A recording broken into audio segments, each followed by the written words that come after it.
Hello दोस्तों, नमस्ते। आज की कहानी का नाम है ऐतराज़।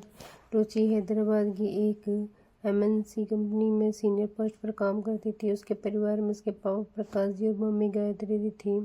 एक दिन वे ऑफिस जाने के लिए तैयार हो रही थी। गायत्री जी ने रुचि की टिफिन पैक करके दे दिया था ऑफिस ले जाने के लिए। रुचि अपनी मम्मी से बाय बाय करके निकल जाती है। तभी गायत्री जी, अरे रुक, तो नाश्ता भी नहीं किया तूने, थोड़ा सा तो खा ले। रुचि, नहीं मम्मी, आज ये बहुत ज़रूरी मीटिंग है। इतना कहकर रुचि ऑफिस चली जाती है। इधर गायत्री जी काम खत्म करके अपनी एक सहेली को फ़ोन करती है। गायत्री जी, अपनी सहेली रमा से तूने एक लड़के के बारे में बताया था, बात चला ना मुझे। अब जल्द से जल्द रुचि की शादी करनी है। रमा, लेकिन तू तो कह रही थी कि रुचि शादी के लिए भी तैयार नहीं है। गायत्री जी, अरे आजकल के बच्चे तो बस काम में ही लगे रहते हैं, हमें ही सोचना पड़ेगा। उसके पास तो फुर्सत ही नहीं है अपनी आगे की ज़िंदगी के बारे में सोचने की। रमा, ठीक है, मैं लड़के वालों से बात करके बताती हूँ।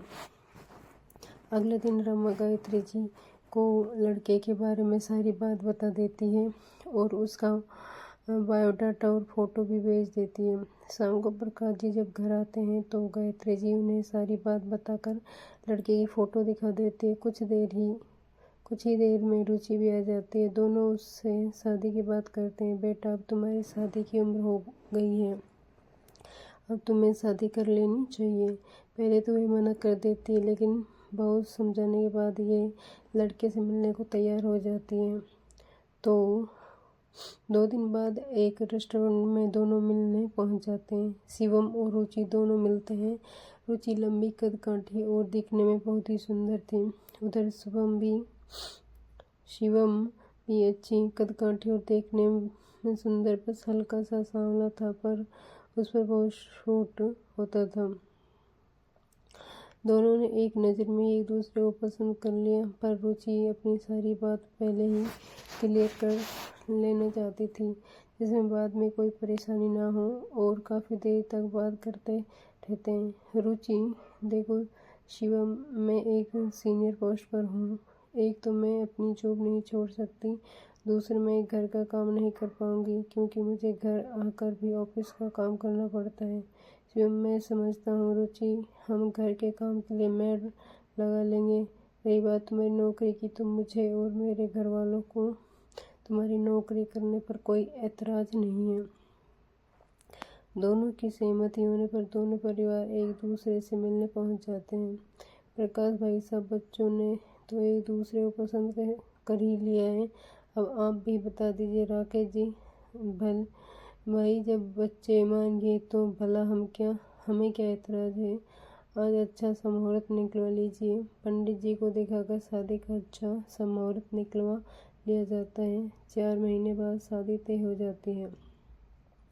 इधर रुचि की कंपनी को बड़ा प्रोजेक्ट मिलता है, जिसकी जिम्मेदारी रुचि को सौंप दी जाती है। एक दिन रुचि ऑफिस से घर आती है। गायत्री जी, बेटी, अब शादी में केवल 20 दिन बचे हैं, तू अब ऑफिस से छुट्टी ले ले।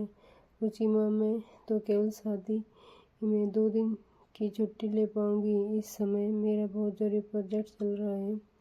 अगर ये काम सही से हो गया तो मेरा प्रमोशन हो जाएगा। प्रकाश जी, लेकिन बेटा, शादी की रस्म तो 7 दिन पहले ही शुरू हो जाएंगी। रुचि, पापा, मैं इसलिए शादी से इनकार कर रही थी, मेरे कैरियर का ये गोल्डन पीरियड चल रहा है। आप लोगों की बात मानकर मैंने शादी को हाँ कर दी, लेकिन मैं अपने कैरियर से ध्यान नहीं हटा सकती। गायत्री जी ने अपनी सहेली रमा के साथ मिलकर सारी शॉपिंग कर ली। उधर प्रकाश जी ने भी शादी की सारी तैयारी कर ली थी। शादी से एक दिन पहले ही हल्दी मेहंदी रस्म की गई। रुचि, मम्मी, मेरी केवल एक हाथ में ही मेहंदी लगाना, मुझे फ़ोन भी करने हैं। मेहंदी और हल्दी के बीच में भी रुचि फ़ोन पर ऑफिस में काम समझा रही थी। गायत्री जी, अरे अब बस कर, इतना क्या काम है कि शादी की रस्म भी ढंग से नहीं कर रही है। अगले दिन शादी का समय आया, बारात आ चुकी थी। शिवम और रुचि दोनों जयमाला पहने स्टेज पर बैठे थे। तभी रुचि की एक सहेली रुचि के पास आई। रुचि का मोबाइल उसके हाथ में था। रुचि, फ़ोन पर बात करने लगे। रुचि, क्या सर्वर डाउन हो गया? ऐसा कैसे हो सकता है? कल ही हमें टेस्ट किया था। रुचि ने जल्दी से फ़ोन काटा और शिवम से बोली, शिवम, मुझे देना पड़ेगा, मेरी कंपनी में सर्वर डाउन हो गया है। शिवम, क्या शिवम, क्या कर रही हो? रुचि, क्या मैं यहाँ स्टेज पर अकेला बैठा रहूँगा? कम से कम आज के दिन तो तुम्हें समय निकालना चाहिए। तभी उसकी सहेली ने रुचि के कान में कुछ कहा। रुचि, अच्छा शिवम, लेकिन मुझे काम तो करना पड़ेगा। मैं यहीं बैठकर अपना काम निपटा लेती हूँ, फिर हम फेरों के लिए चलेंगे। शिवम ने कहा, ठीक है, अगर इतना ही ज़रूरी है तो मैं तैयार हूँ। रुचि फ़ोन पर कुछ ज़रूरी बात करती है। इधर प्रकाश जी, गायत्री और रुचि के सास ससुर कुछ समझ नहीं पा रहे थे। प्रकाश जी, शिवम बेटा, क्या बात है? अचानक क्या हुआ? शिवम, कुछ नहीं जी। रुचि को कुछ ज़रूरी काम में। गायत्री जी, अरे बेटी, ये क्या काम कर रही है? आज तो कम से कम काम मत कर। तभी रुचि की सहेली उससे ऑफिस के 2 और लोगों के साथ वहाँ आ जाती है। रुचि, बस माँ 1 घंटे का समय दे दो। रुचि में स्टेज पर बैठकर लैपटॉप पर काम करने लगती है। बाकी दोनों लोग नीचे कुर्सी पर बैठे काम कर रहे थे। बीच बीच में रुचि उनका काम देख रही थी। इसी तरह करीब 3 घंटे बीत जाते हैं। पंडित जी, प्रकाश जी, विवाह का मुहूर्त निकला जा रहा है और वधू को भेजिए। प्रकाश जी, रुचि, अब चल, बहुत परेशान हैं सब। रुचि, बस पापा कुछ देर और। राकेश जी, समधी जी, कहीं ऐसा तो नहीं है कि आपकी बेटी शादी करना ही नहीं चाह रही है? इस तरह हमारी बेइज्जती करने का क्या मतलब है? अब हम और इंतज़ार नहीं कर सकते। रुचि बोलते, माफ़ कीजिए अंकल जी, मैंने तो पहले ही कहा था कि मेरे लिए मेरा काम ज़रूरी है। राकेश जी, चल बेटा, हम चलते हैं, अब मैं यहाँ 1 मिनट नहीं रुक सकता। प्रकाश जी, नहीं समधी जी, ऐसा मत कीजिए। शिवम, पापा, मैं तो रुचि से ही शादी करूँगा। जो लड़की काम के लिए अपनी शादी की परवाह नहीं कर रही है, वे कभी भी अपने फर्ज से पीछे नहीं हटेगी। राकेश जी चुप हो जाते हैं। कुछ ही देर में सर्वर काम करने लगता है। उसके ऑफिस के लोग वापस चले जाते हैं। रुचि, अंकल जी, मुझे माफ़ कर दीजिए, लेकिन अगर आज मैं ये सब नहीं करती तो मेरी कंपनी को बहुत बड़ा नुकसान हो जाता। शायद कंपनी बंद हो जाती। उस कंपनी में करीब 300 लोग काम करते हैं, उनका क्या होता? मेरी शादी भले ही टूट जाए, लेकिन मैं उन लोगों की नौकरी जाते नहीं देख सकती। राकेश जी, बेटी, मुझे ये सब पता नहीं था। तेरे जैसी बहू पाकर हम धन्य हो गए। और हाँ, मुझे अंकल नहीं पापा कहना सीख लो। ये सुन सब लोग हंसने लगे। रुचि उन्हें देखकर शर्मा गई। शिव रुचि शादी हो गई और हंसी खुशी रुचि अपने पिता के घर से विदा हो गई। शादी होती ही रुचि की कंपनी में उसका प्रमोशन भी हो गया। अब रुचि और शिवम की शादीशुदा लाइफ शुरू हो गई।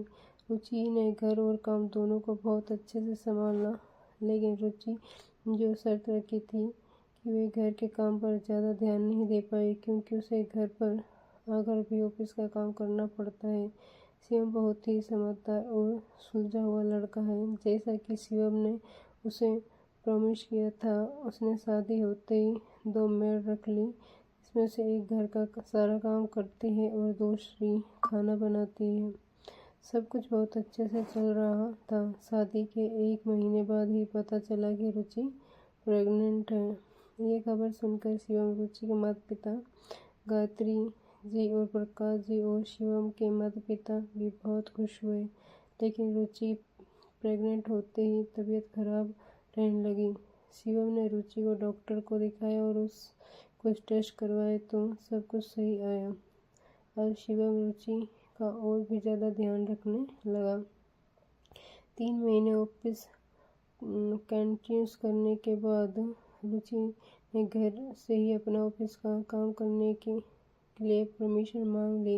अब रुचि अपना ऑफिस का काम घर पर ही करने लगी तो पूरा दिन वह घर पर ही रहती है। ऐसे में उसके सास उसका पूरा ध्यान रखते हैं और उसकी मम्मी पापा भी कभी कभी उससे मिलने आ जाते हैं। लेकिन रुचि अपने ऑफिस का काम अच्छे से नहीं कर पा रही थी क्योंकि उसकी तबीयत ठीक नहीं रहती थी, तो उसका किसी काम में मन नहीं लगता, इसलिए वह बहुत चिड़चिड़ी हो गई। उसको बार बार मन में यही आता है कि कहीं उसने इतनी जल्दी बच्चा करके कोई गलती तो नहीं कर दी। ये बात वह शिवम से बार बार कहती, लेकिन शिवम भी उसे बहुत ही से और सही ढंग से समझा देता। रुचि देखो, हम तुम्हारे काम से कोई एतराज़ नहीं है, लेकिन अभी तुम्हें अपना और बच्चे का ध्यान भी रखना है। कुछ ही दिन की बात है बस, इसलिए जितना हो सके उतना ही ऑफिस का काम किया करो। कुछ ही दिन में शिवम ने भी ऑफिस से छुट्टी ले ली जिससे वह रुचि का ध्यान रख सके। प्रेगनेंसी के 8 महीने तक रुचि ने ऑफिस का काम घर पर ही संभाल लिया, लेकिन अब उसकी तबीयत ज़्यादा खराब हो रहने लगी है, तो उसे ऑफिस में बात कर ली कि उसे 6 महीने की ऑफिस से लीव चाहिए। रुचि की लीव